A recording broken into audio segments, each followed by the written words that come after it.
धन्यवाद। श्री योगी आदित्यनाथ। अध्यक्ष महोदय, माननीय श्री मुलायम सिंह जी ने अभी जो बात यहाँ पर कही है, और मुझे अच्छा लगा कि लालू जी आज उनका समर्थन कर रहे हैं। प्रधानमंत्री के लिए भले ही उन्होंने समर्थन न किया हो, लेकिन आज समर्थन कर रहे हैं, पता नहीं किस बात के लिए। लेकिन मैं आपके माध्यम से पूरे सदन का ध्यान आकर्षित करना चाहता हूं उन मुद्दों की ओर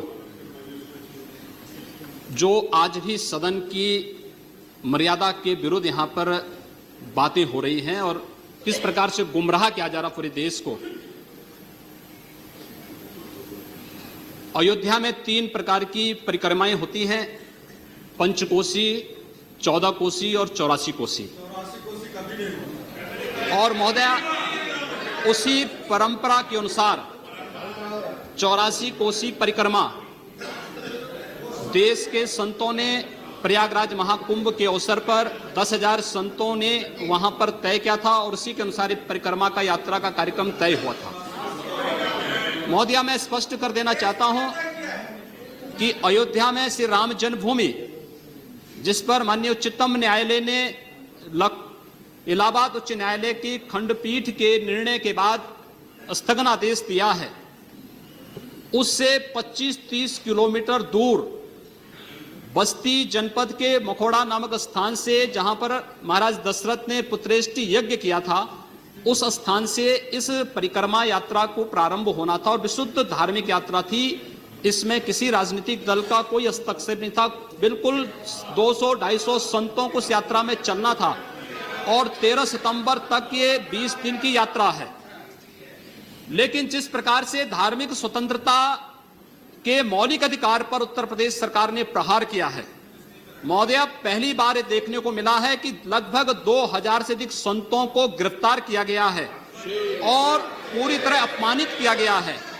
यहां तक कि अयोध्या जी में सरयू जी का स्नान करने वाले जो संत ऐसे हैं जो केवल सरयू जी का स्नान करते हैं, उसी का जल का ग्रहण करते हैं, उन्हें वहां सरयू जी का पूजन नहीं करने दिया गया, स्नान नहीं करने दिया गया, जबरन उठा करके बंद कर दिया गया, उन पर लाठियां चलाई गई हैं, पूरी तरीके से अपमानित करके। सबसे पहले तो सरकार ने हमारे संवैधानिक और मौलिक अधिकारों का हनन किया है।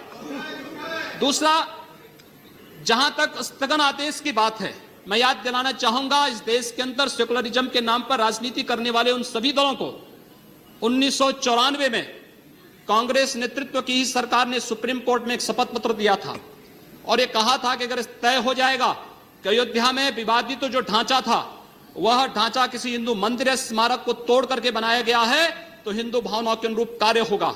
आखिर यह साबित हो चुका है। अयोध्या में 30 सितंबर 2010 को इलाहाबाद उच्च न्यायालय की लखनऊ खंडपीठ की पूर्ण पीठ ने जो फैसला दिया है, उसमें तीनों जजेस ने एक स्वर से कहा है कि विवादित भूमि ही राम जन्मभूमि है, और जब विवादित भूमि राम जन्मभूमि है तो फिर उसके लिए कानून बनाने की मांग इस देश का संत समाज कर रहा है, कोई पाप नहीं कर रहा है। हम अपने हक को मांग रहे हैं और हम यही मांग कर रहे हैं कि अयोध्या में राम जन्मभूमि पर भव्य मंदिर का निर्माण होना चाहिए, कानून इस सरकार को लाना चाहिए, क्योंकि सुप्रीम कोर्ट में शपथ पत्र कांग्रेस नेतृत्व की सरकार ने उस समय दाखिल किया था और उसी क्रम में हम मांग कर रहे हैं। और संतों को उनके हकों से वंचित किया जा रहा है, उनके धार्मिक यात्रा को प्रतिबंधित किया जा रहा है, उन्हें अपमानित किया जा रहा है। और किस समाजवाद की बात मुलायम सिंह जी कर रहे हैं, किस संविधान की बात कर रहे हैं? ये समाजवाद है। स्वयं राष्ट्रीय अध्यक्ष हैं, इनके 2 भाई महासचिव हैं, इनका पुत्र प्रदेश अध्यक्ष है। कौन से समाजवाद की बात करते हैं? परिवारवाद की बात करते हैं। बेवकूफ बना रहे देश को, वे केवल देश को बेवकूफ बनाने का कार्य कर रहे हैं और बेवकूफ बना करके समाजवाद के नाम पर समाज को बेवकूफ बना करके सेकुलरिज्म की ध्वजियां उड़ा रहे हैं। 30 दंगे उत्तर प्रदेश के अंदर हो चुके हैं महोदय, 1 वर्ष में 30 बड़े-बड़े दंगे। हर दंगे में हिंदू प्रताड़ित हुआ है, हिंदू जेल में बंद हुआ है। और ये सरकार परंपरा की बात करती है। किस परंपरा की बात इस सरकार कर रही है? कि आतंकवादियों के खिलाफ दायर मुकदमों को वापस लेना कौन सी परंपरा का हिस्सा है? ये सरकार उत्तर प्रदेश के अंदर जिस प्रकार से सरकारी जमीनों को कब्रिस्तान के नाम पर आवंटित कर रहा, कौन सी परंपरा का हिस्सा है?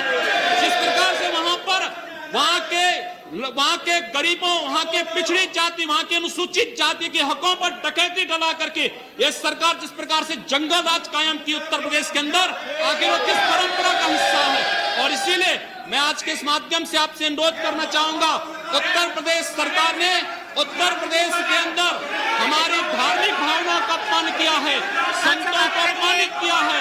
इस सरकार को रहने का अधिकार नहीं होना चाहिए, इसे तत्काल बर्खास्त किया जाना चाहिए। आपसे मैं ये अनुरोध करूंगा कि भारत सरकार से मैं ये मांग करूंगा, ये सरकार लड़ाने का कार्य कर रही है, यह केवल मुस्लिम जिहादी आतंकवाद को प्रश्रय दे करके हिंदुओं को अपमानित करके संतों का अपमान करना चाहती है। और इसीलिए 84 कोसी परिक्रमा को इसने रोका है।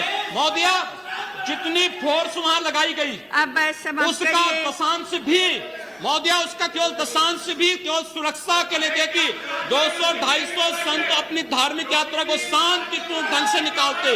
इस सरकार ने यात्रा पर रोक लगा करके उत्तर प्रदेश के अंदर 10 करोड़ लोगों को पीड़ित किया है, अपमानित किया है, उनको परेशान किया है। और यही नहीं, यह सरकार लगातार हिंदुओं को अपमानित करने का कार्य कर रही है।